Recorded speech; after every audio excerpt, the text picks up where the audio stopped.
We begin our worship today, acknowledging that as people in the United States, this is a holiday weekend, one which celebrates a declaration of independence that birthed a country with professed high ideals of equality and justice. We also begin our worship acknowledging that our planet, for various reasons, is in peril. The independence from colonial oppression, which this day honors in the US, still has value. And we must unite across our various differences if we are ever to solve the problems we all face together as a global people. The seventh principle of Unitarian Universalism reminds us that we must have respect for the interdependent web of all existence of which we are a part. As we begin this time of reflection, worship, and community sharing, may we come with open hearts and minds, ready to learn, ready to share, and open to a spirit of connection larger than our ability to comprehend it.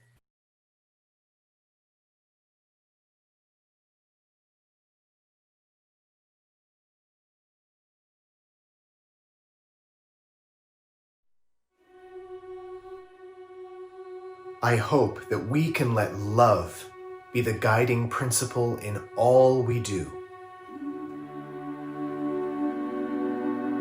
I hope that all the medical workers know that we love and appreciate them and are very grateful for what they give. بتمنى توقف الحروب وكل مهجر يلاقي بيت وأمان من جديد.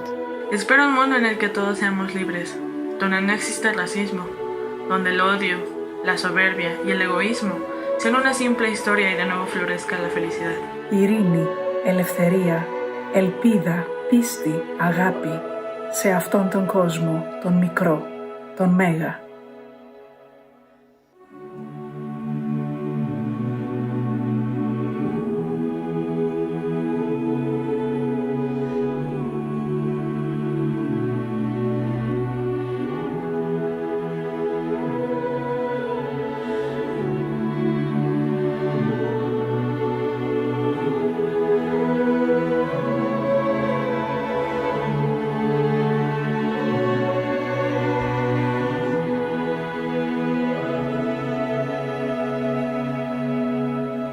Jeg ønsker at alle har noen som bryr seg, og at vi tenker gjennom hvem vi kjenner som kanskje trenger akkurat vår støtte nå. Que la música y el canto sean siempre herramientas que nos permitan olvidarnos de barreras y distancias. 私たちはこの地球のメンバーです。たくさんの笑顔の花が再び世界で咲くことを楽しみにしています。 Merhaba, ben Bekir Serbest ve işte en büyük duam. Yaşamak bir ağaç gibi tek ve hür ve bir orman gibi kardeşçesine. Que a música sirva de esperança e que nos una através da sua língua universal. 希望这个世界和平，人人都能平安喜乐。 ജാതി, മതം, വർഗം, ഭാഷ തുടങ്ങി എല്ലാ വ്യത്യാസങ്ങൾക്കും വേർതിരിവുകൾക്കുമപ്പുറം ലോകത്ത് സമാധാനവും സന്തോഷവും Ik hoop dat mensen in deze moeilijke tijden hun eigen pad kunnen wijden dat de muziek ons samenhoudt. Помоги нам стать лучшими людьми и создать лучшее будущее.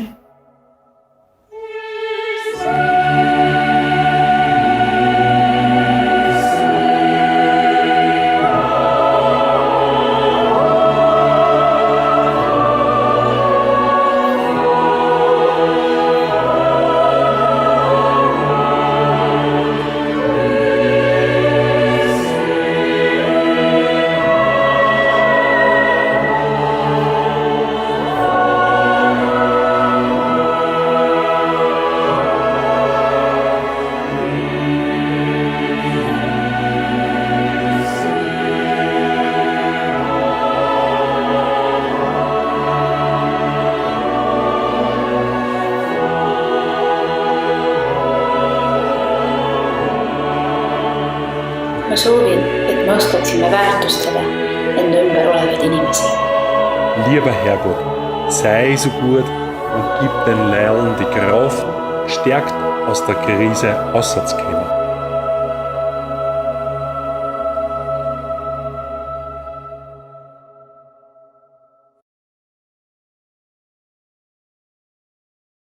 Good morning.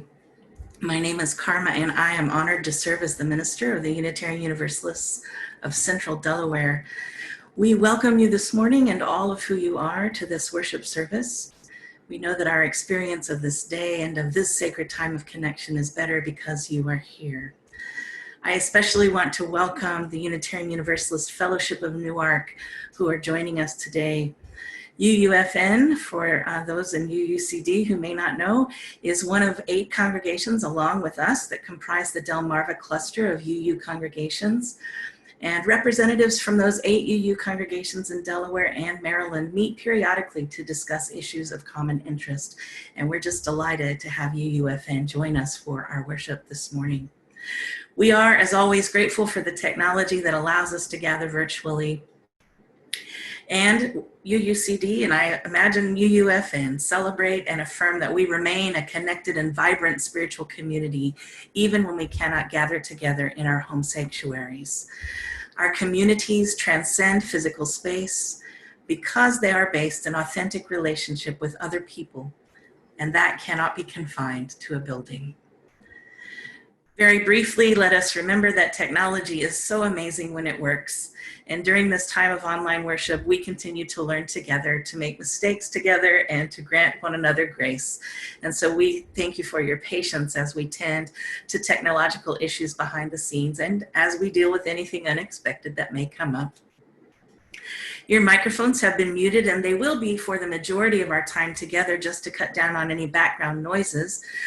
When there's time for community sharing, we'll invite you to unmute yourself using the mute or unmute toggle button in the bottom left-hand corner of your Zoom screen.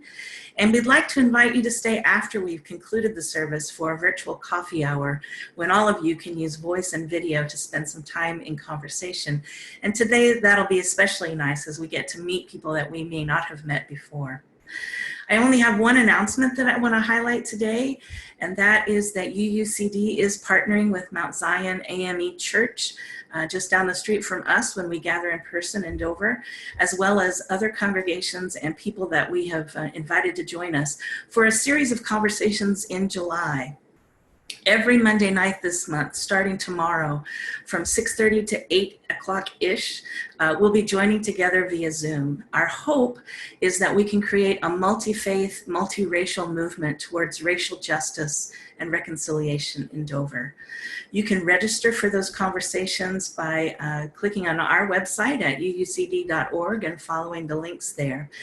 We'd like to ask you to prioritize this as one concrete thing that you can do, that we can all do to engage this issue, this pressing issue for us, and work for change together. So that announcement concluded. Let's all take a deep breath in our own environments. And let me welcome you again to this time of worship. Whoever you are, whomever you love, wherever you've been, whatever you've done, whatever your religious beliefs are or aren't, and wherever you physically are on the planet right now, you are welcome in this spiritual community. However you move in this world, how much or how little is in your bank account or your wallet, however you find yourself feeling in this moment, you and all of who you are welcome in this spiritual community. We are all enhanced by being together.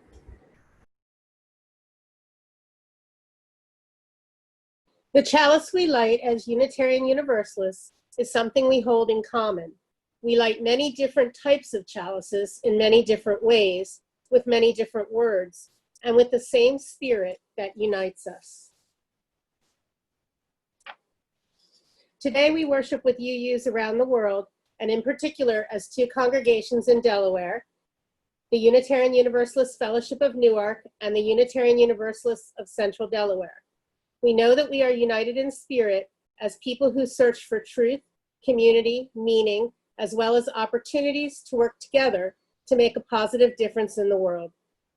May the light we now kindle remind us of our connection to one another, to Unitarian Universalists everywhere, to people of every faith and no professed faith around the world, to people in every state and stage of life, to people with all kinds of needs this day, to all people whom we value and whose lives matter to us. We all need one another to survive.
Good morning, everyone.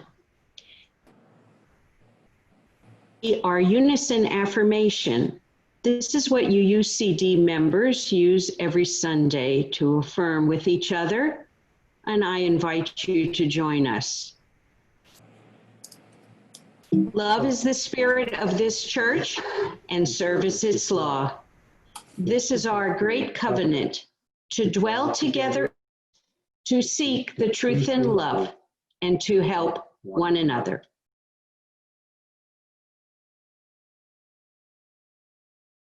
This is John. John is currently shopping for corn to eat for dinner. As John leaves the store, he thinks to himself, "What a great day to be independent. I'm glad I can provide for myself without having to rely on others." Now, wait a minute. Is this really true? Can John provide for himself independently of others? Let's take a closer look. How did John get the corn? John picked it up off the shelf, which was stocked by a supermarket employee who received it from a shipment. The truck driver who brought the corn shipment got it from a warehouse many miles away. At this warehouse, many laborers sorted the corn after receiving it from a different truck driver who delivered it from a farm many more miles away. At this farm, the corn was harvested by a farmer who grew the corn using the fertile soil and water provided by the earth and the light provided by the sun. All of these people, processes, and the earth were involved in getting the corn into John's hands. As it turns out, John is depending on a lot, so he may not be as independent as he thinks. Not only that, but all of these people also rely on John to buy the corn to ensure their livelihoods. Even the corn relies on John's support so that the farmer can continue to cultivate it and help it grow. But why doesn't John see these relationships? It's hard for John to recognize how interconnected he is to so many other people as well as the earth when he's so separated from them. He is separated from them by physical distance, the anonymous processes of production that obscure the identities of the workers, and by his unawareness of the web that connects them.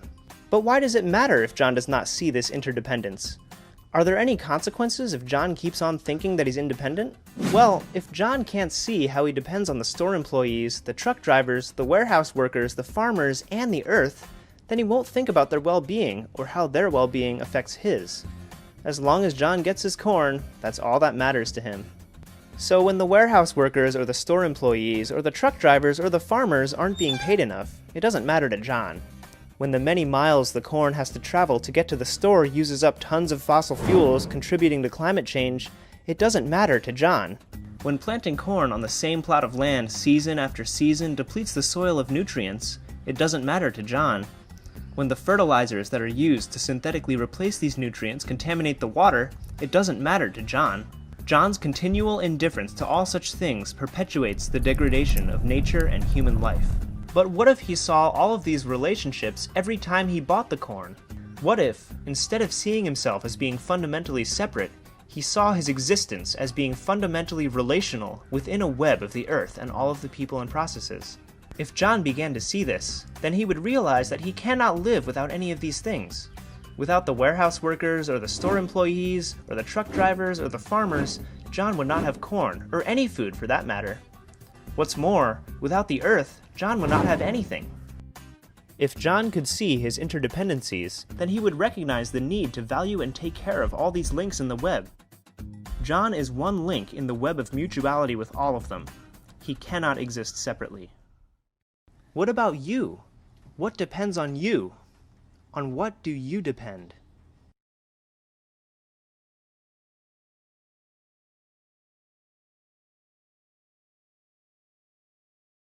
Good morning. My name is Wayne Kling, and I recently attended the UUA General Assembly. Several months ago, I was looking forward to taking a train ride to Providence, Rhode Island, where I would meet up with many other UUs. But plans were changed. This year was 100% virtual, no in-person events. I didn't need to pack for travel. This was a completely new experience, new for the 4,933 UUs registered to attend, representing 635 congregations from 49 states. The theme for the 2020 General Assembly was Rooted, Inspired, and Ready. Over the 5 days of GA, we would be getting in touch with our theological roots, transforming our faith, and getting fired up to take action in the wider world. The theme flowed into the daily worship services, workshops, and business resolutions. We became more ready to live our values out loud, our values of justice, equity, compassion, and liberation. We heard lectures, gained knowledge and insight, and we were challenged to be better allies to those who need us to stand with them.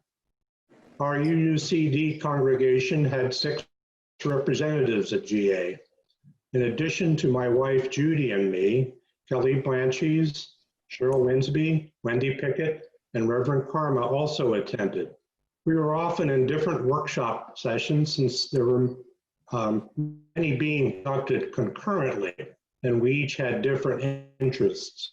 I went to over a dozen workshops and lectures from a menu of over 50 choices. So much was learned. We want to share what we learned. We plan to pull our insights into an enlightening worship service later this month on Sunday the 28th. Rooted, inspired, and ready. Join us to hear more about what touched each of our hearts at GA.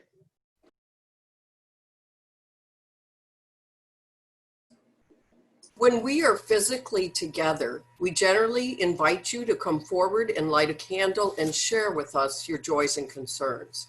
Today, we'll adapt this slightly and ask you to share very briefly what is most on your heart right now and light a candle in your own space. Though through the act of sharing and kindling a flame, we give energy to our best thoughts, meditations, sympathies, celebrations, and prayers. We hold these as sacred in our collective hearts.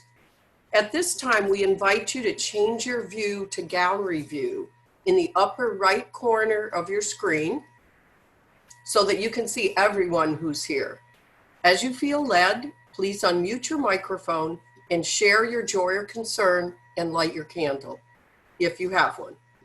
You can watch the mute signals on the lower left of each person's video stream to see if anyone else is unmuted. It's best if we share one at a time, and then please mute your mic after you've shared. Now, we do have a few more people than usual here, but just watch for the mute symbols, and as you feel moved to share, unmute and share. I'm going to light one final candle, and this is for the joys and concerns that were not spoken by those here, and in solidarity with others in our community who could not be with us today. One final candle.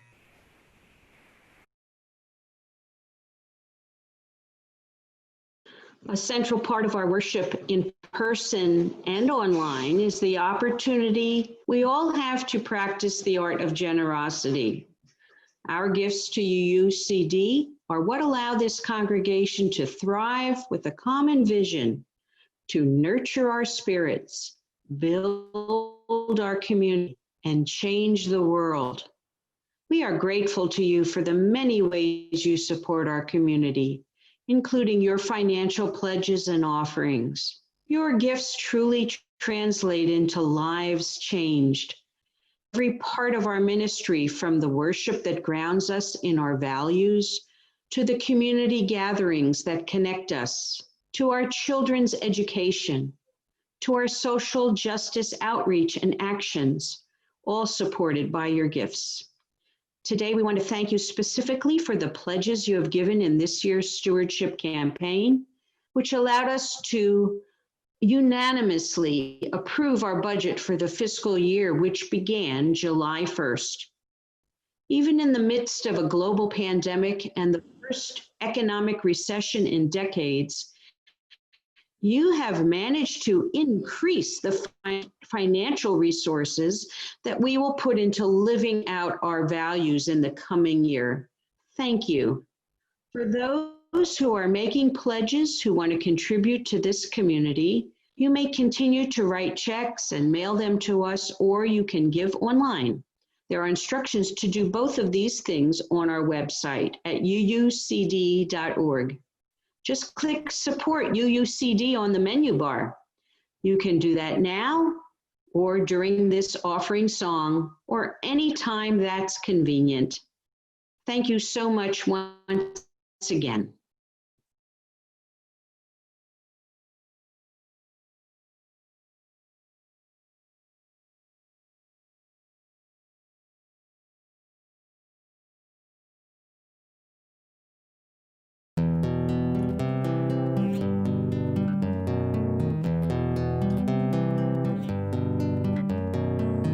I wanna see the world united and learn to live as one.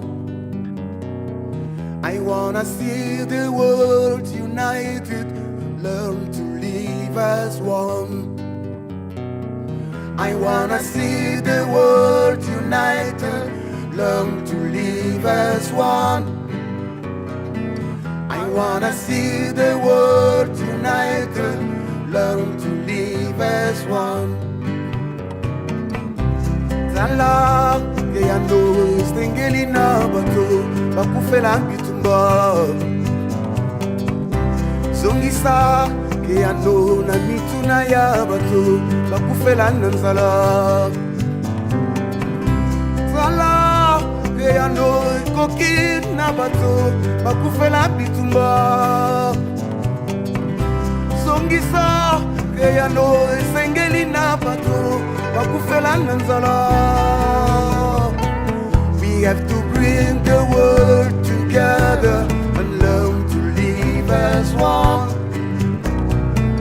We have to bring the world together, learn to live as one.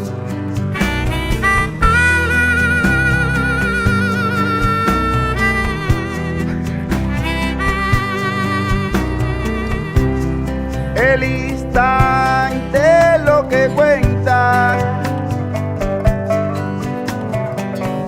vive sonriendo hasta el final, pero vendrán días de alegría que nadie puede creer.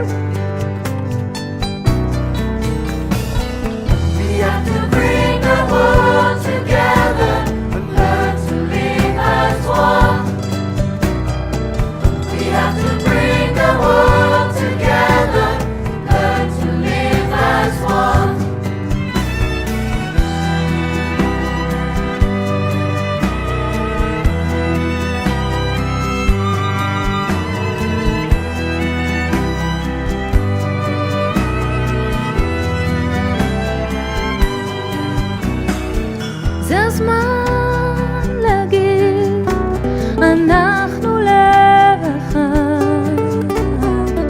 השיר הזה הוא של כולנו, נשיר אותו בכל אחד. We have to bring the world together, we have to live as one. We have to bring the world together, we shall overcome.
I will invite the bell at the beginning and at the end of our centering time.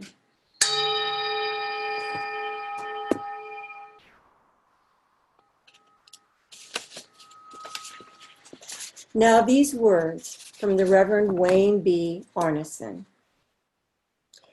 We join together now in this time of meditation or prayer, spoken at first, and then for a time in the peace that silence brings.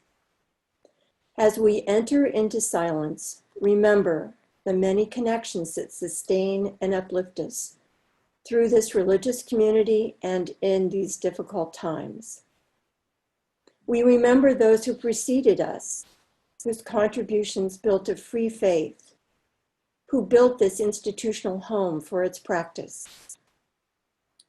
We also remember those around us, whose continuing care in thought and deed is an ongoing blessing in our lives, keeping the dream of free religion alive in our time. We remember those who will follow us, the children presently in our care, and those not yet come to light, who will inherit the work of our hands and our hearts. In the silence now, we sit surrounded by these many connections, visible and invisible, that remind us every day that we are not alone. Please close your eyes if you're willing. Take a few deep breaths, and we will have a minute of silence.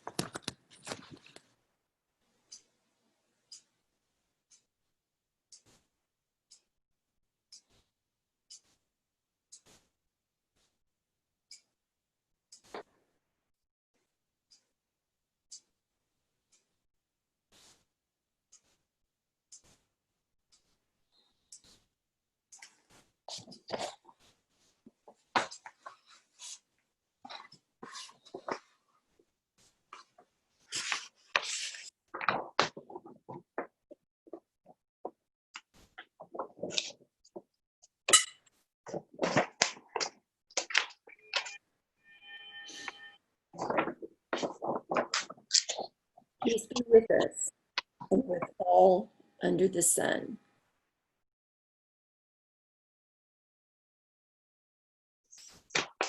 Good morning. I'm Barbara Gates. I'm from UUFN, and I'm here to do the reading today. The reading is from Barbara Brown Taylor. Reading the newspaper, I see a map of the world with symbols denoting war, earthquake, famine. There are black lines separating this country from that, and this people from that. I note with some relief that the area in which I live is free of symbols. I look once and I think, thank heaven I'm an American. I look twice and think, God help me, I'm an earthling. And in that imaginative act, my relationship to the world in which I live is changed.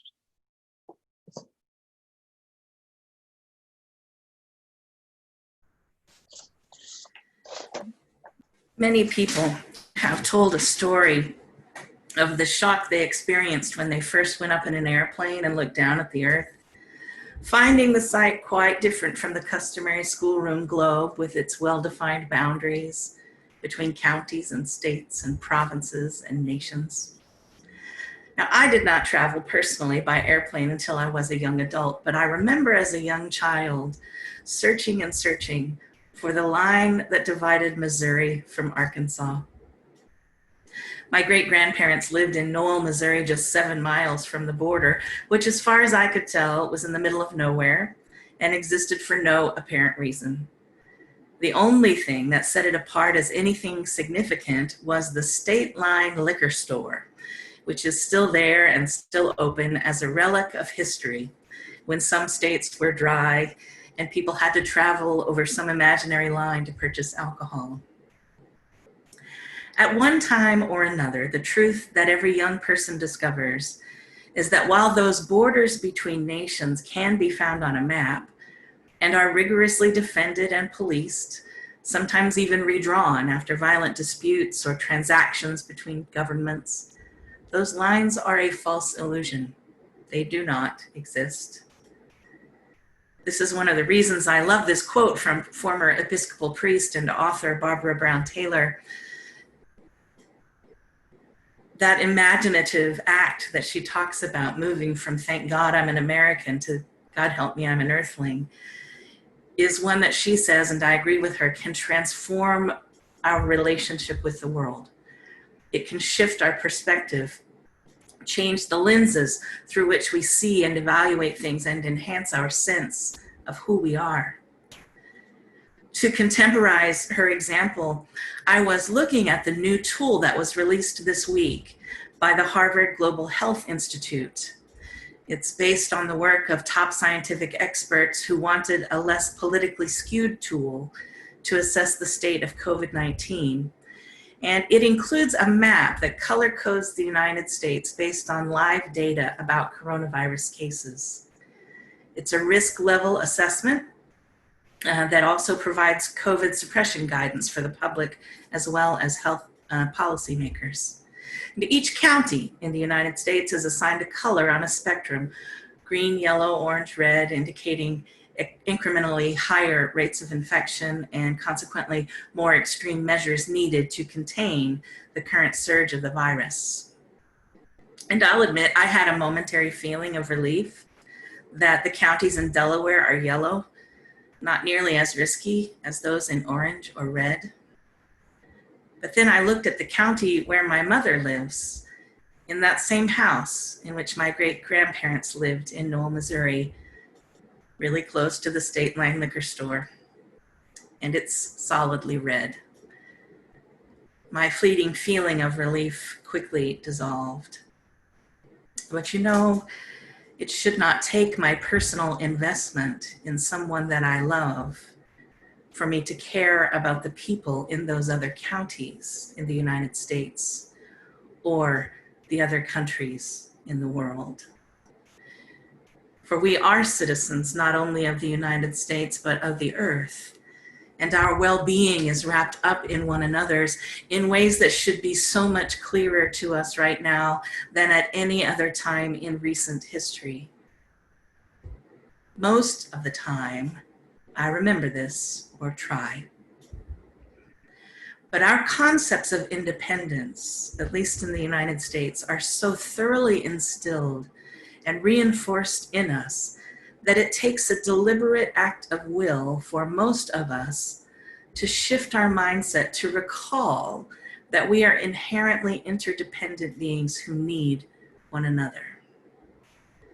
Now, you may wonder why I'm talking about this today, of all days, when I could be speaking about independence and freedom and fireworks.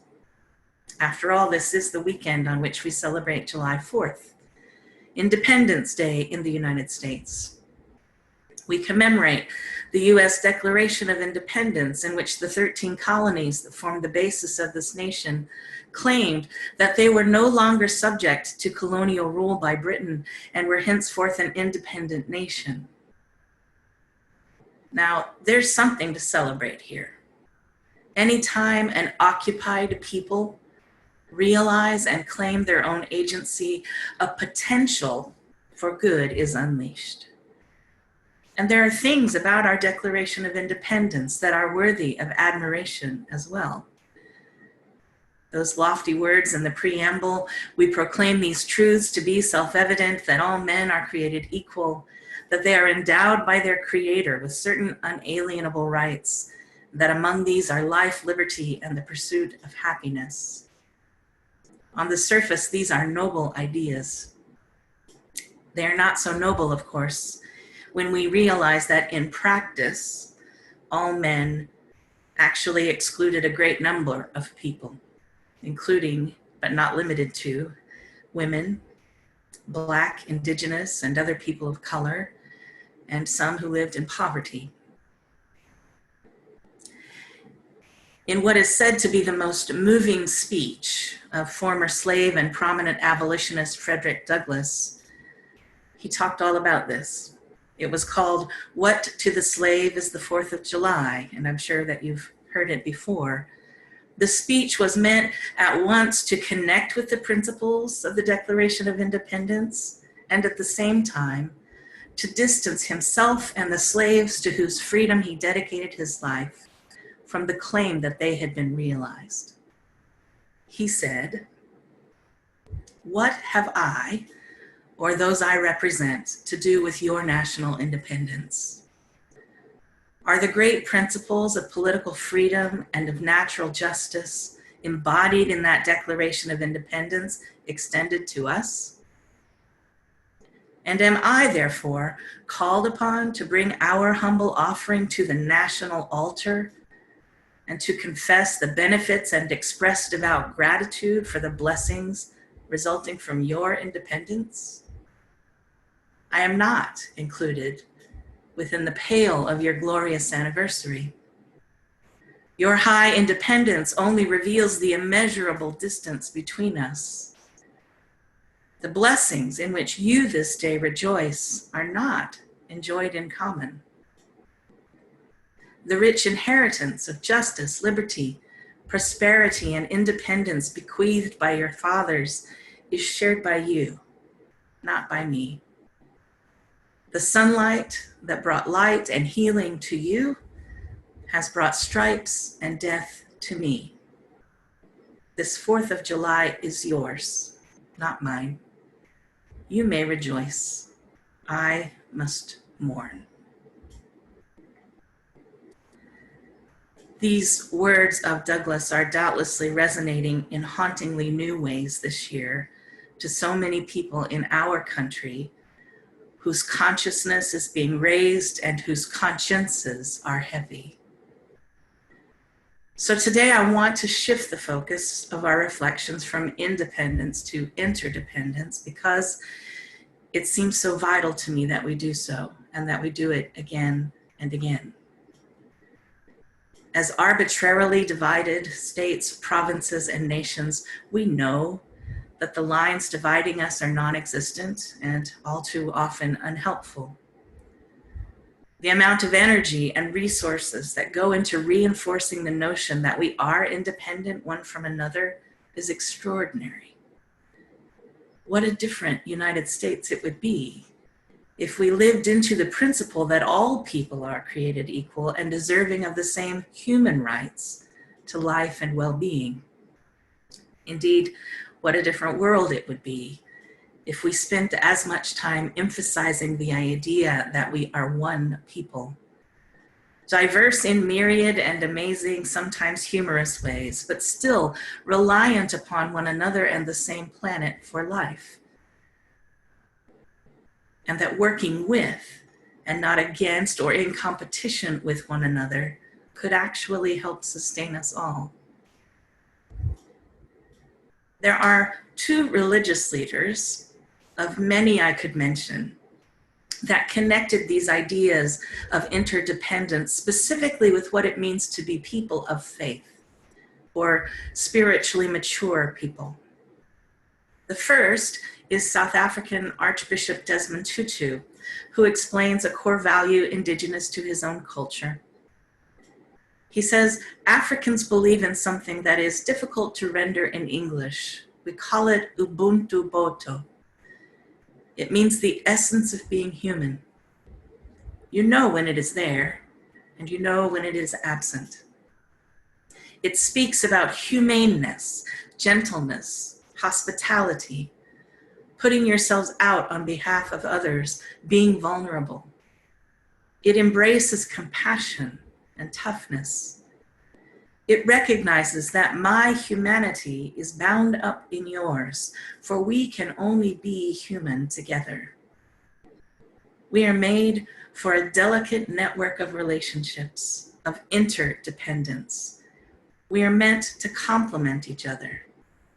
All kinds of things go horribly wrong when we break that fundamental law of our being. Not even the most powerful person or nation can be completely self-sufficient. The second religious leader that I want to note captures something so essential for me in what it may mean to wrestle with the interplay between independence and interdependence and the extreme tension that exists there. And that is the great Jewish scholar Rabbi Hillel, who wrote, "If I am not for myself, then who will be? But if I am only for myself, then what am I? If I am not for myself, then who will be? But if I am only for myself, then what am I?"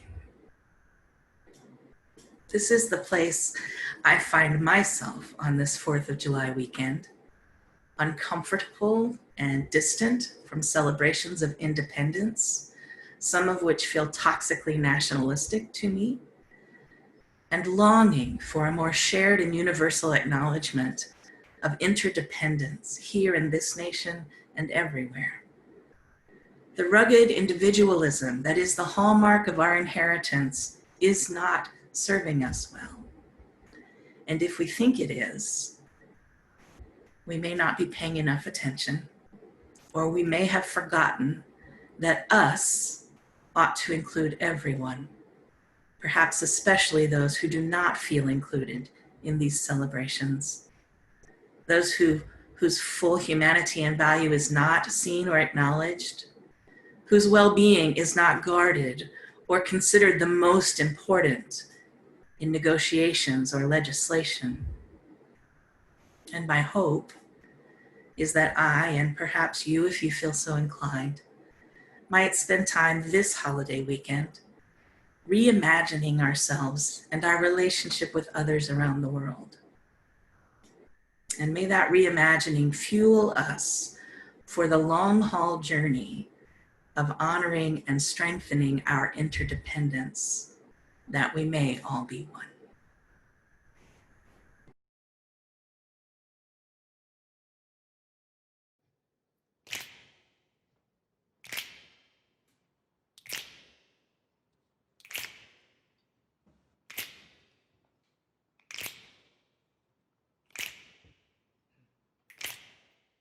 We shall be known by the company we keep, by the ones who circle round to tend these fires.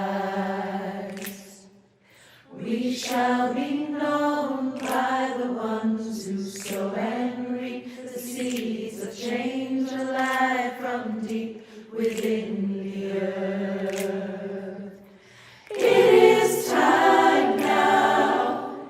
It is time now that we thrive. It is time we lead ourselves into the well. It is time now, and what a time to be alive. In this great turning we shall learn to lead in love. In this great turning we shall learn to lead in love. We shall be known by the company we keep, by the ones who circle round to tend these fires. We shall be known by the ones who sow and reap the seeds of change alive from deep within the earth.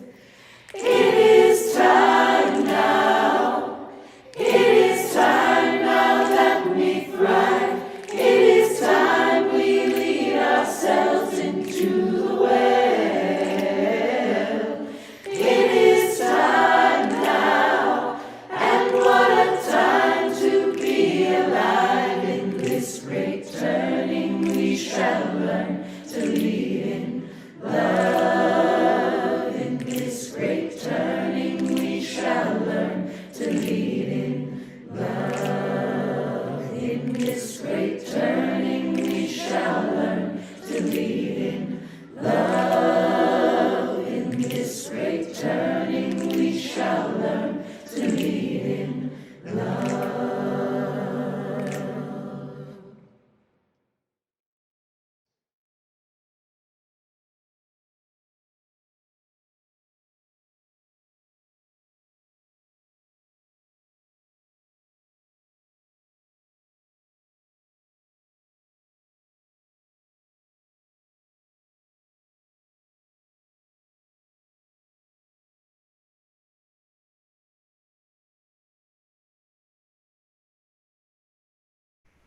We extinguish this flame, but not the light of truth, the warmth of community, or the fire of commitment.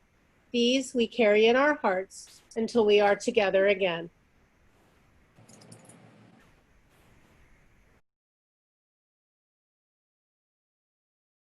Friends, our virtual worship has ended, but our connection to one another and to the earth endures.